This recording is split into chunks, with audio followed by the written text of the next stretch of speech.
Hello, dear friends. Hello, dear friends all over the world. We're warmly welcoming you to our show this morning, to our program. And first of all, we're wishing you a very happy new year. Thank you for joining us at the Spiritist Talk series, which are promoted by the United States Spiritist Federation every Saturday morning at 11 a.m. Eastern Time. I am very happy to be here to host this talk today and to have Edward Christie, who will be leading our live with the theme, Blessed are the Peacemakers. I would like to take a brief moment for some announcements first. If you're interested in learning more about Spiritism, you can watch the complete course entitled Initiation into Spiritism at Your Pace, with lessons and Q&A sessions, also at our YouTube channel. And please stay tuned for future announcements on a follow-up course for next year, for this year. More details to come soon. And secondly, on the screen, please note that there is a QR code. If you want to help the United States Spiritist Federation produce more publications and promote Spiritism to everyone, we kindly ask you to scan the QR code for your donations. Thank you so much. And now back to you, Edward. It is so good to have you here with us today. Thank you, Sandra. And it's a sunny day too, so beautiful winter morning here in Brooklyn. Oh, wonderful. Yes. That always helps, doesn't it? It does, yes. Up the heart. Yeah. So together with everyone who is watching this live broadcast now, I want to give you a very warm welcome, Edward. And I'm sure that you listeners, as we are, equally eager to hear what you will bring to us today. And let me introduce you, Edward. Just a minute here. Edward has been involved with Spiritism for more than 20 years and is an active member of the Inner Enlightenment Spiritist Society. Edward is a classically trained pianist, has taught music in New York City schools, as well as computer science courses at NYU. He enjoys learning and uses his love of teaching to share what he has learned with others. We warmly welcome you, Edward. Thank you for being here. Thank you so much. It's my pleasure.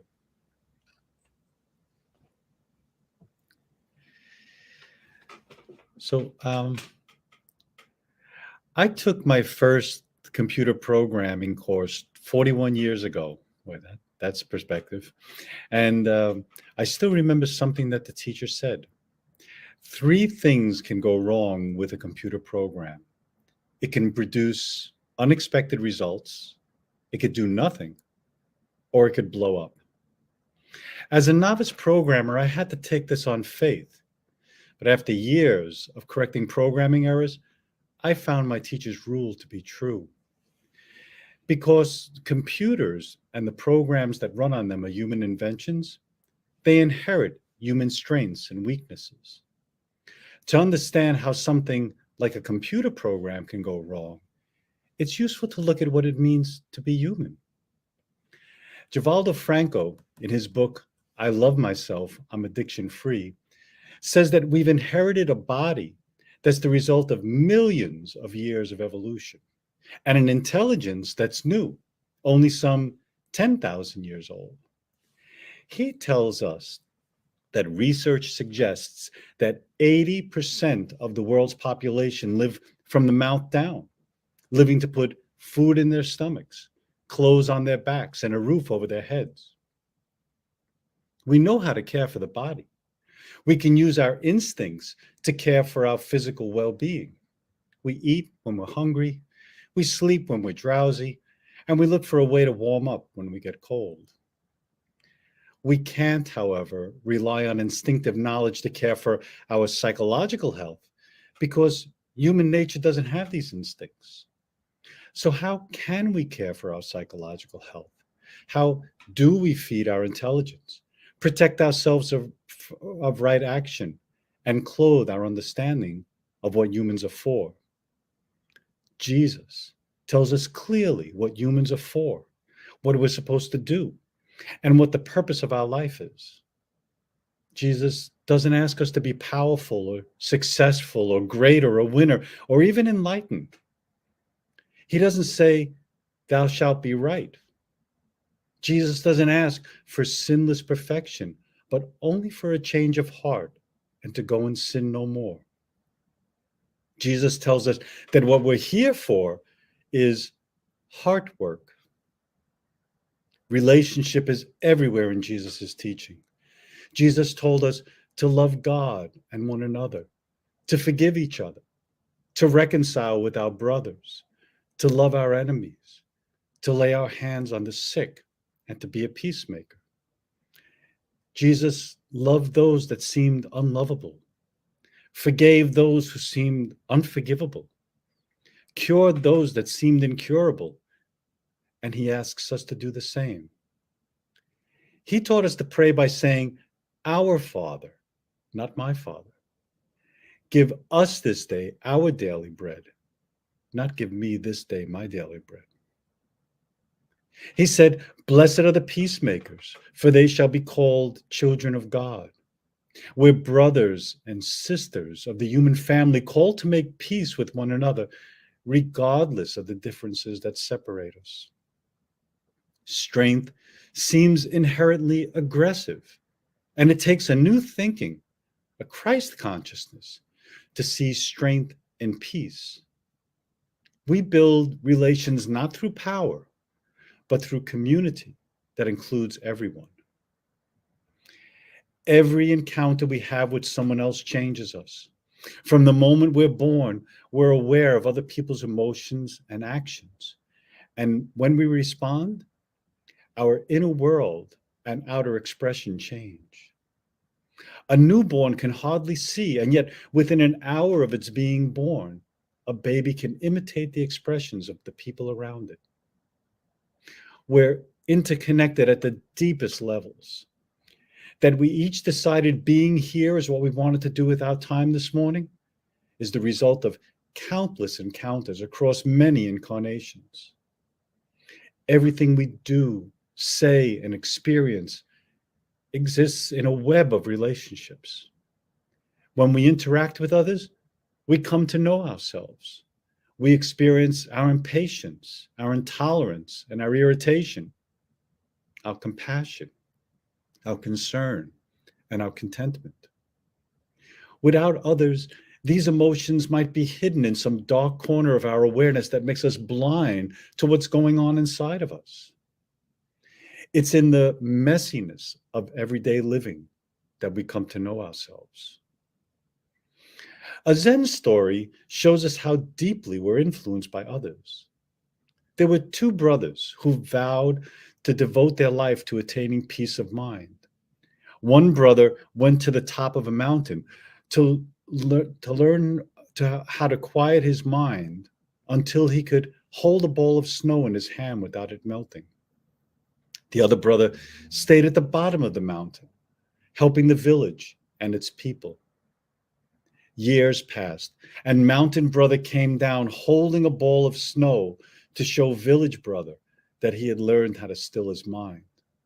When he found him, Village Brother was treating the wound of a young woman, and her clothes were pulled up to reveal her leg. Immediately, the ball of snow melted in Mountain Brother's hand. It took only a moment with another person for Mountain Brother to lose his peace. Defining peacemaking is as tricky as defining love or forgiveness. So I'm going to look at peacemaking the way a professional approaches her work. A lawyer can help, but lawyers can't make you a good citizen. A teacher can help you if you lack knowledge, but teachers can't develop your intelligence. A doctor can help you if you have a disease, but doctors can create good health.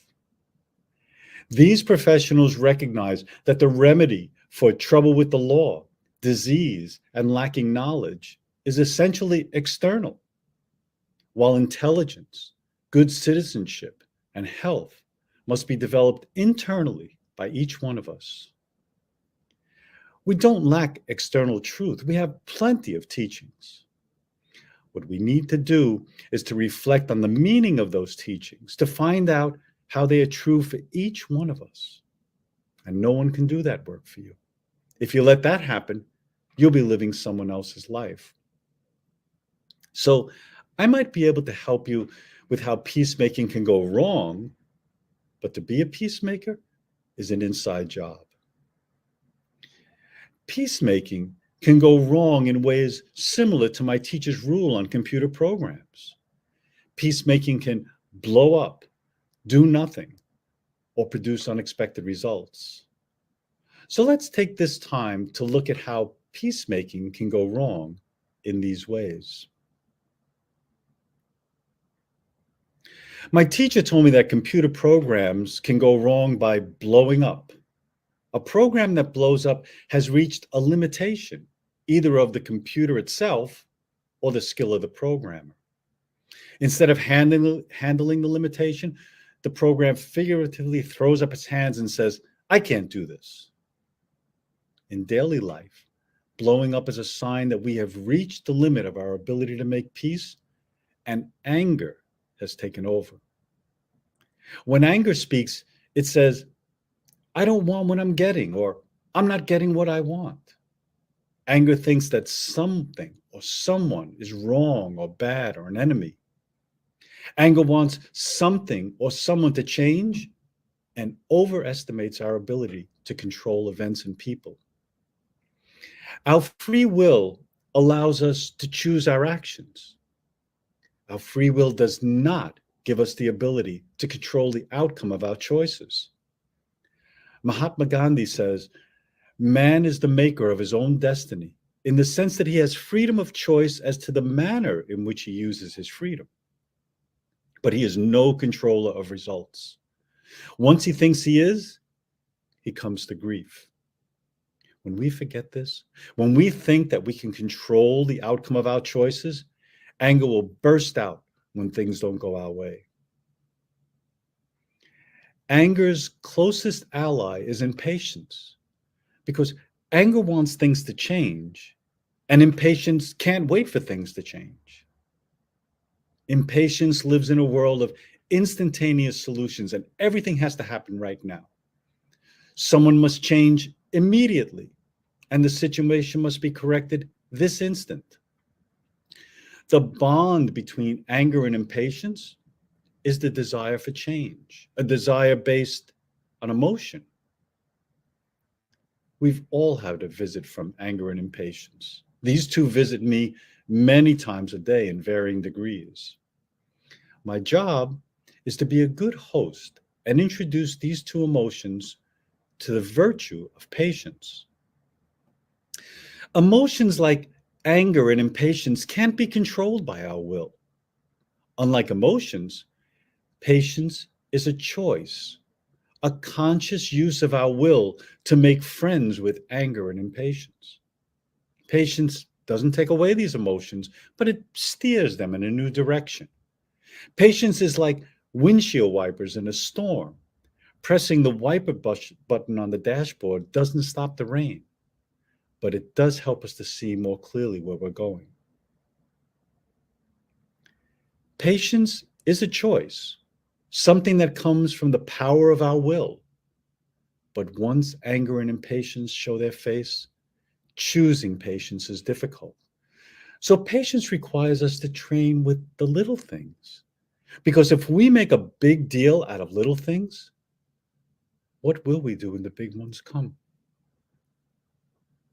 We're experts at using our intelligence to make ourselves irritated.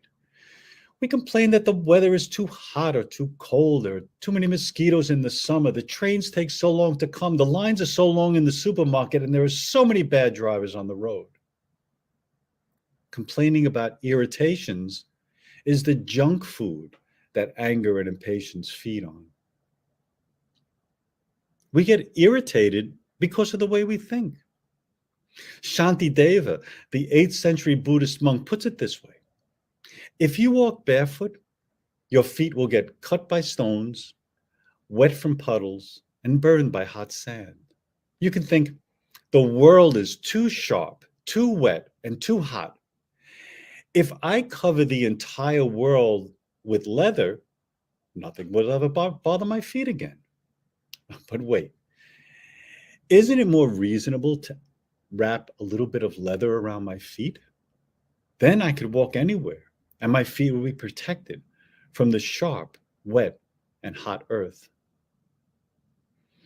See, it's not the world that needs to change, but how we live in the world.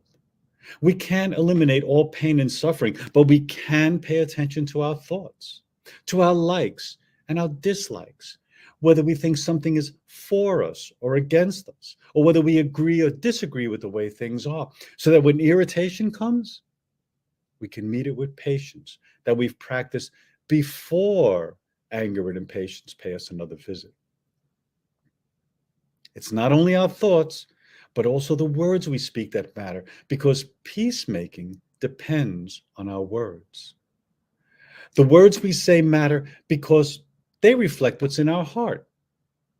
In Matthew's gospel, we hear, on the day of judgment, people will give account for every careless word they speak. And whatever comes out of the mouth comes from the heart. And that's what defiles a person. In the book of James, we read, let every person be quick to hear, slow to speak, slow to anger. Our Western culture idolizes self-expression. I have a right to say what I think and feel, and of course you do. But what would happen if you stayed silent and took time to consider the consequences of saying what you think and feel? How many restless nights have you spent regretting something you said? Did what you say bring pain into the world? Did your words make the situation worse? Did expressing yourself cause division? Peacemaking reminds us to keep silent when we want to change someone, to violate their free will, or to say things that bring pain and division. Peacemaking tells us to speak when our words unite, words that protect the goodness in ourselves and others. My teacher told me that computer programs can go wrong when they do nothing. The program doesn't blow up, it works, but nothing happens. Saying nothing happens is too hasty a conclusion because computer programs rarely do nothing. A computer program can have thousands of individual instructions, and all of them can work just as I intended, and yet not produce any result I can see. Peacemaking can be like this. Peacemaking can seem to do nothing to end differences and bring about peace. We're skeptical of peacemaking because we think it won't produce anything significant. We fear that peacemaking will label us as unrealistic and will be seen as weak and laughed at. And we can lose hope, saying, I've been working so hard to make peace, and nothing I do works. St. Paul clears our vision. He says of this skepticism, where does this leave the philosophers, the scholars, and the world's brilliant debaters? God has made the wisdom of this world look foolish. And again, for the wisdom of this world is foolishness with God. And one more time, God has chosen the foolish things of the world to shame the wise. And God has chosen the weak things of the world to shame the things which are strong. See, peacemaking looks foolish to the wise because they follow the wisdom of the world that values winning and results. The wisdom of God does not concern itself with results, but rather with right action and right work. The writer and theologian Thomas Merton wrote, "Do not depend on the hope of results. When you are doing the sort of work you have taken on, you may have to meet the fact that your work will be apparently worthless and achieve no result at all, if not perhaps results opposite to what you expect. As you get used to this idea, you start more and more to concentrate not on the results, but on the value, the rightness, the truth of the work itself." Well, what is right work? Let's use health as an example. Say I go to my doctor and tell her, "Doc, I want to be healthy. What should I do?" What she would say to me, "Eat healthful foods, exercise, get enough rest, have a hobby, stay connected with family and friends." Oh, hey, if I do all those things, I'm going to be healthy? And she'd say, "Well, I can't guarantee you're going to be healthy, but you'll be doing the right things for your health." When we decide to be spiritually healthy, we focus on right action. We love, even if it's conditional.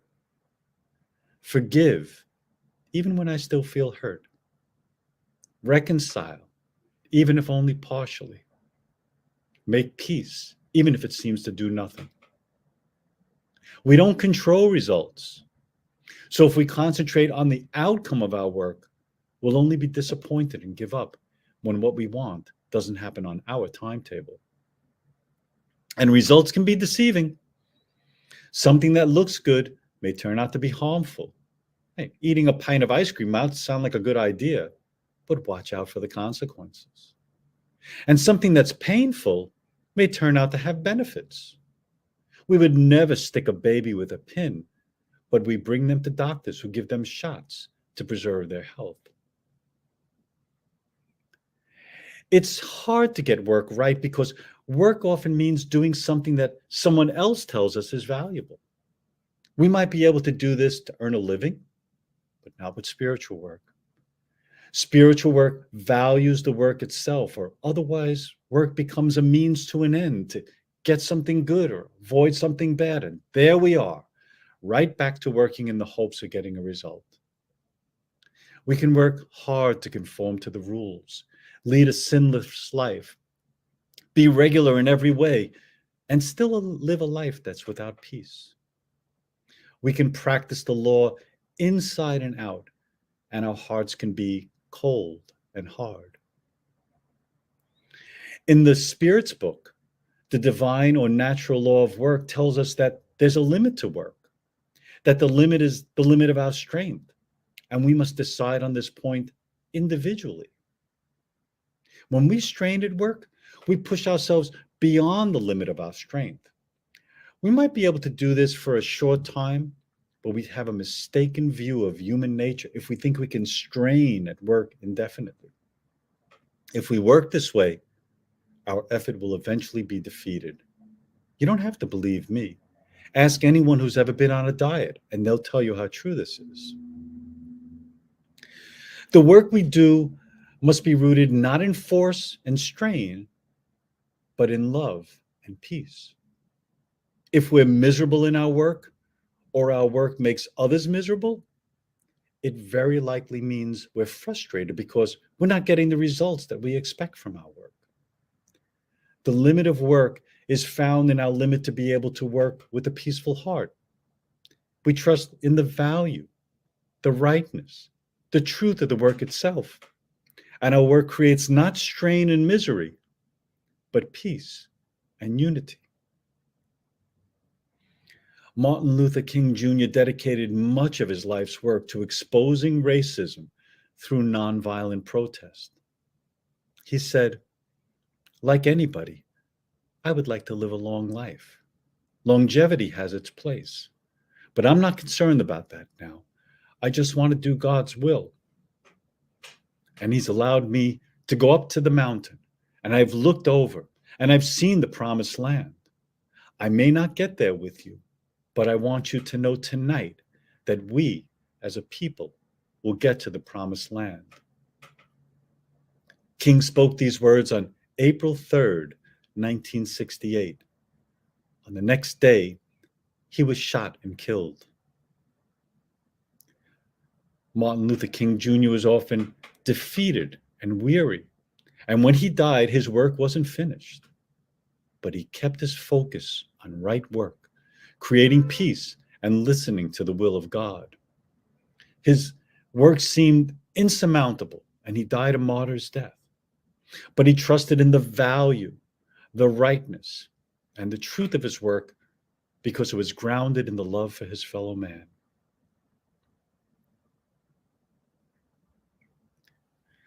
My teacher told me that computer programs can go wrong when they don't produce the expected results. The program works, but the results are not what I intended. I found that this kind of error is common when I've oversimplified the problem.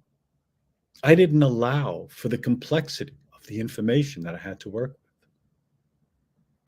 St. Augustine helps us understand the danger of simplistic, black and white, all or nothing thinking.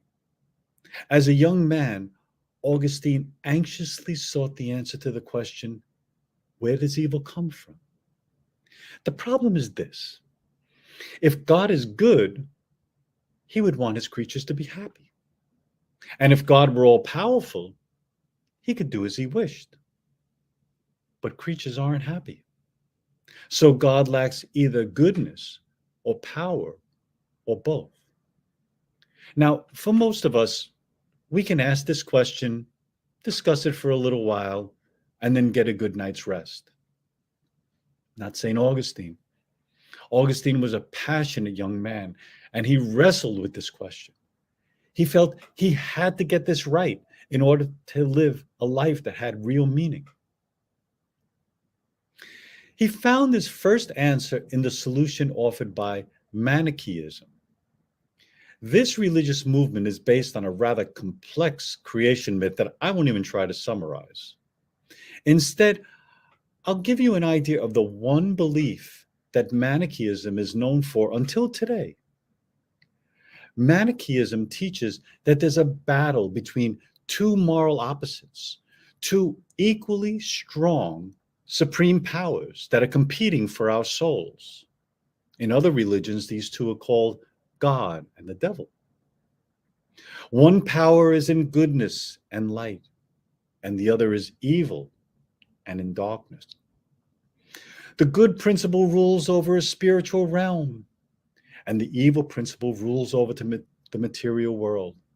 Well, that settled it for Augustine. God is good and powerful because he has nothing to do with the bad stuff. That's all caused by the evil power. It's so simple. Why didn't I think of that? After being a Manichae for 10 years, Augustine became unhappy with this answer to the question of why evil exists. He began to take the Bible seriously and read that there was one God who created everything, and everything he created he called good. Moral evil is not the result of an evil power, but is rather the result of human free will. God doesn't prevent the evil that comes from our choices because free will is a good that God gave to humans. Our will gives us the power to choose what we most desire, God and his permanent love, or something material and temporary. Augustine says that God could prevent us from doing evil by taking away our free will, but he prefers to show his love by bringing good out of evil, rather than to have a world where evil doesn't exist. Now, all this might sound a little bit philosophical. So let's think of the idea of one unifying principle versus two conflicting principles this way. Say I buy a new shirt, try it on, and find that there's a hole in it. I can't remove the hole and return it to the store. My shirt isn't made from two substances, one good and one bad, a shirt and a hole. The hole exists because the shirt exists. And without a shirt, there's no hole. I might not want to keep the shirt if it doesn't do what a shirt should do, protect and beautify the body. Of course, these days, holes in clothes are stylish, so I might keep the shirt anyway. But we go wrong when we think of defects in people the same way that we think of defects in a shirt. Jesus tells us that people are made to love and be loved, which we show through forgiveness, reconciliation, and peacemaking. People are not made to be free from damage and defects, but rather to use their freedom to make peace, to forgive, and to love. Augustine says that moral evil doesn't have its own existence, like the hole in my shirt, but is rather a lack of the good. The belief in one God and human free will makes it easy for us to accept this. But we often see the world as a manichae, dividing the world into good and bad, right and wrong, light and dark. We can think the manichae belief in two equal forces, one good and one evil, is misguided. But we think this way when we see people as good or evil, as if they were created by two different powers. Objective good and evil do exist, but we go wrong when we use our prejudices, biases, and incomplete understanding as a measure of good and evil. We can see the good in others subjectively or objectively. We see the good in others subjectively when we ask, what does this person mean to me? Do I approve of them? Can they treat me right? Will they help me? And we can see the good in others objectively. Every person we meet has intelligence, reason, free will, imagination, creativity, and most importantly, the capacity to love. We're skilled at finding the wrongs that others do, but the wrongs that we see are not in the person.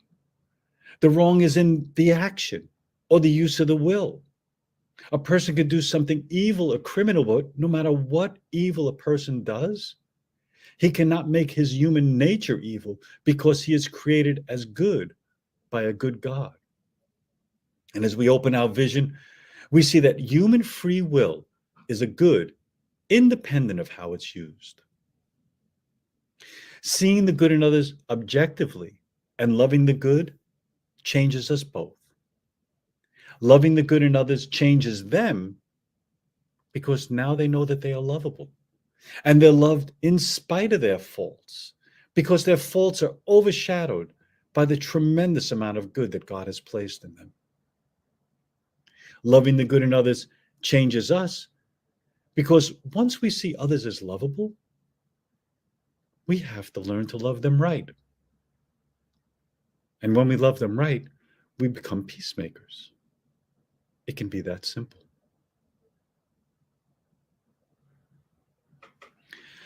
My teacher's 3 ways that computer programs can go wrong helped me to mature as a programmer and also opened my vision to peacemaking. As insightful as my teacher's rule is, I know I won't remember it when I'm stressed or upset. What I can do is develop a peaceful mind before trouble strikes. We often pray for help so that we can put into practice what we've learned.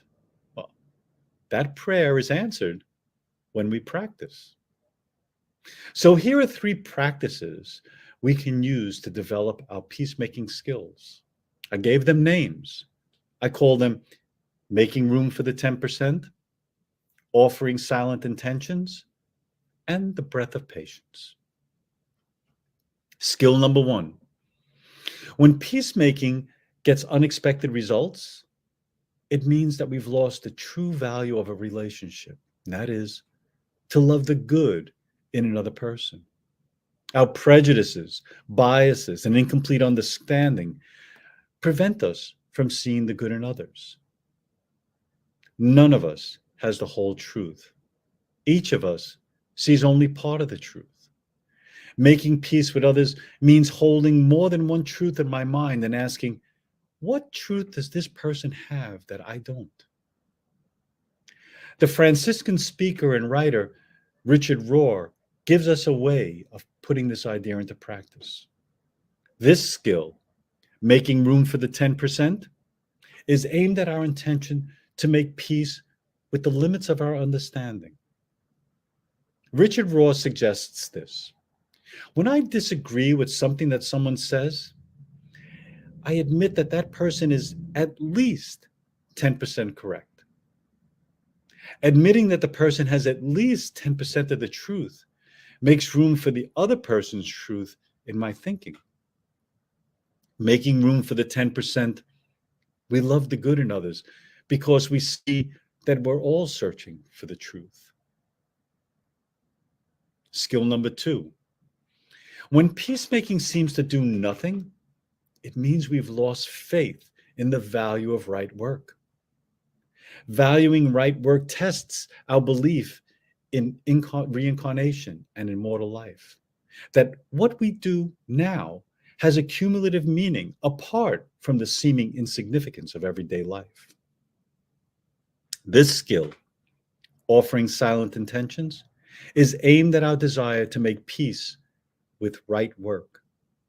I call them silent intentions because you don't say these intentions out loud. You say them only to yourself. To someone you love, think, may you be happy. To someone you pass on the street, think, may you have peace. To someone you work with, think, may you be healthy. To someone who challenges or mistreats you, think, may you be loved. To someone in a position of power, think, may you be free from suffering. Offering silent intentions blocks our habit to judge people, teaches us to want the good for others, and creates a mind ready to make peace. Skill number 3. When instead of peacemaking we blow up, we give into a force that strengthens our ego and blinds us to our deeper nature. Blowing up exhausts our breath. Choosing patience gives us time to breathe and wait for a peaceful response. This skill, the breath of patience, is aimed at our intention to make peace with our deep capacity for patience. Place a hand on your heart and breathe in before saying each of these statements. I am a spirit.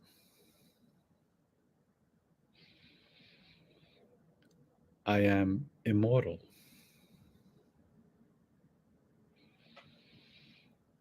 I am changing. I am forgiven. I am loved. The breath of patience awakens us to our deeper nature and is our halfway house to peace. Making room for the 10%, offering silent intentions, and the breath of patience are just 3 skills we can use to visualize peacemaking. I invite you to try them for yourself. They may open the door of peace to you. I want to leave you with a quote from spiritual writer and theologian Henry Nouwen. Nouwen suffered from clinical depression and wrote openly about his loneliness and personal struggles. He wrote, "Only one thing seems clear to me. Every day should be well lived. Did I offer peace today? Did I bring a smile to someone's face? Did I offer words of healing?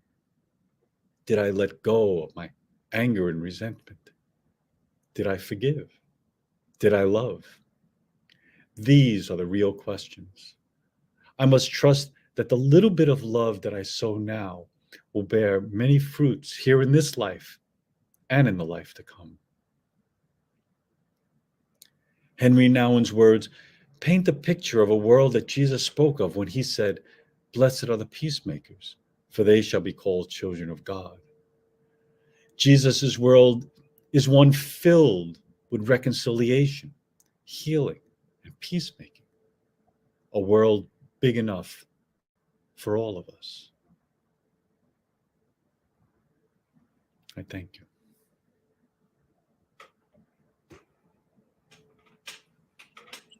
Edward, thank you so much for your wonderful reflections, for your talk.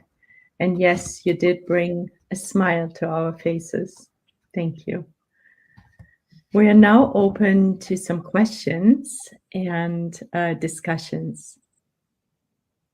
Okay. So, our first question is from the United States Spiritist Federation, and it is it possible to be a peacemaker and set healthy boundaries for oneself? Well, what a beautiful question. Yes, yes, I would say from my understanding, it's required for us to set healthy boundaries. The question that we have to ask ourselves is where we set the boundaries.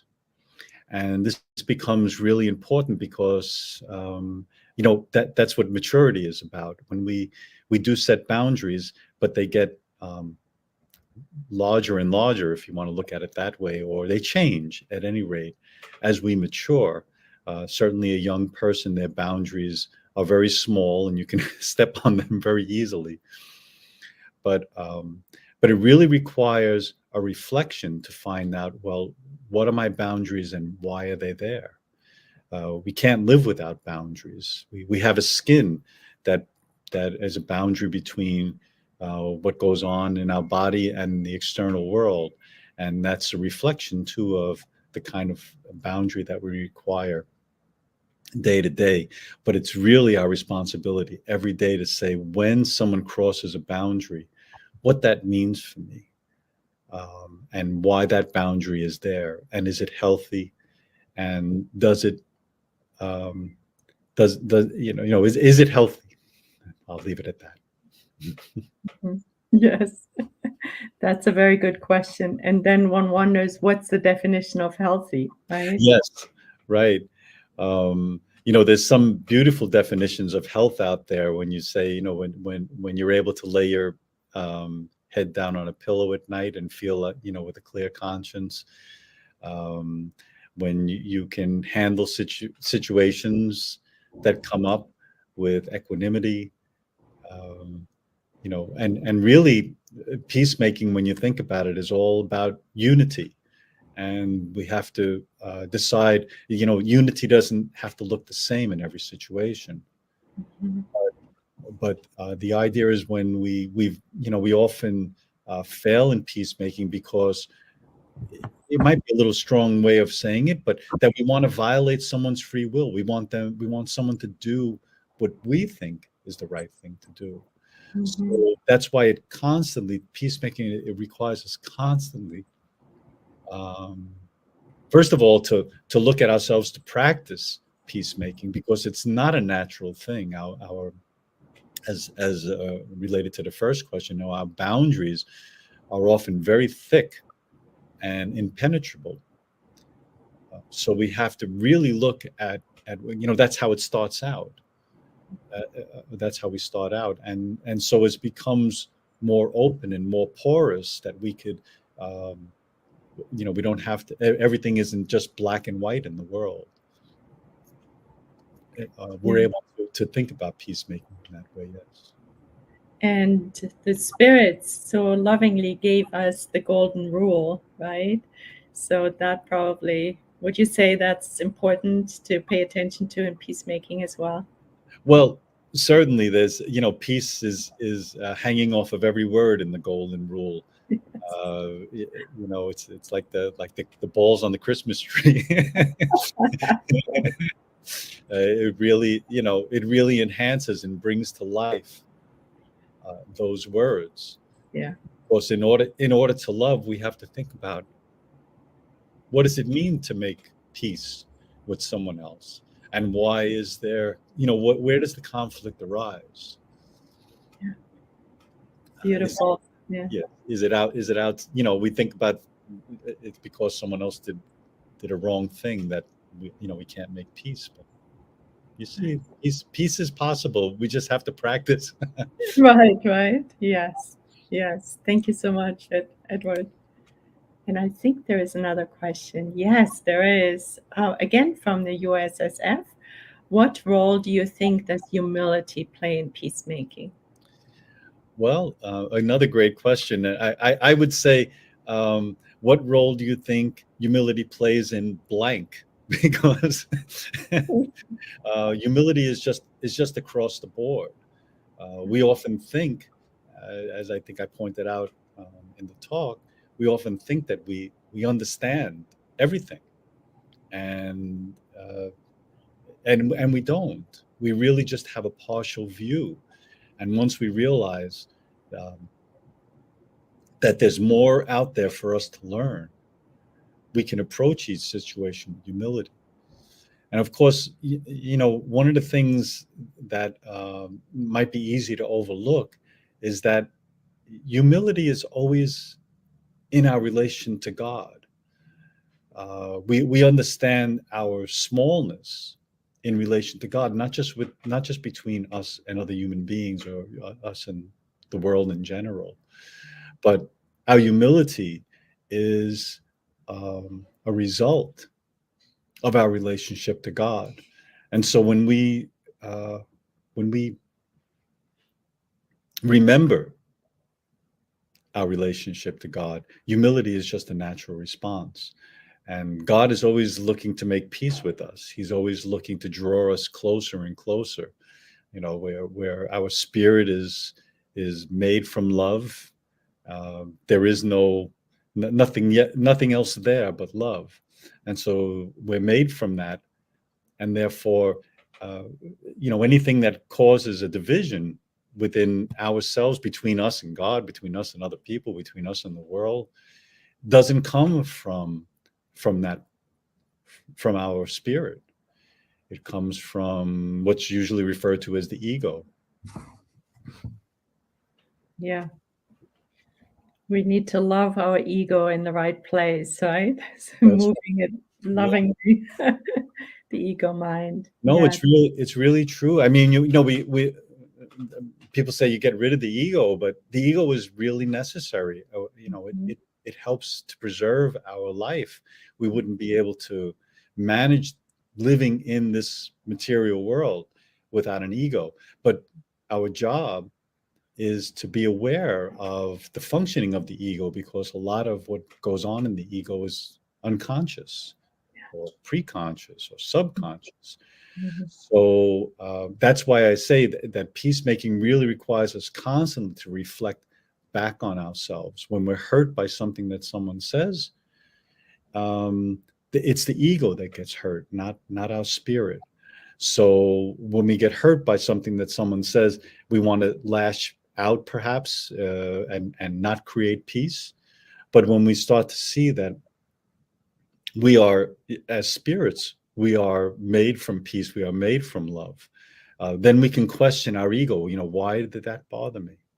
Why am I disturbed? Why am I hurt by that? Because it's not my soul, it's not my spirit that's hurt.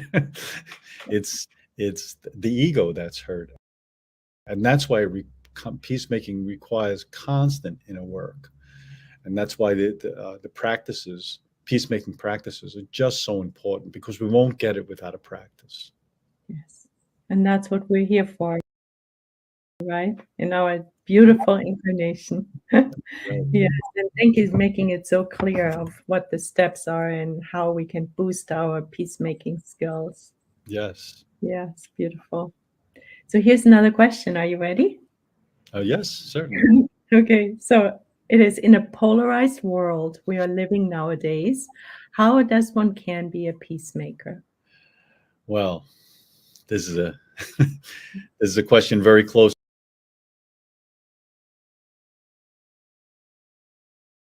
to my heart, because I found myself very much caught up in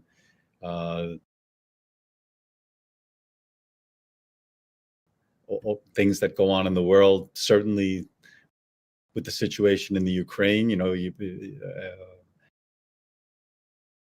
and then in our own political system here, and the political system in Brazil, you automatically, I automatically find myself taking sides. and so it required, as I mean, I won't say I was always successful at it, but it really required inward looking, because a lot of what happens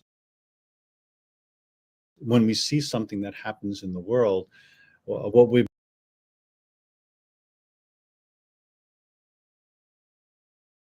doing is projecting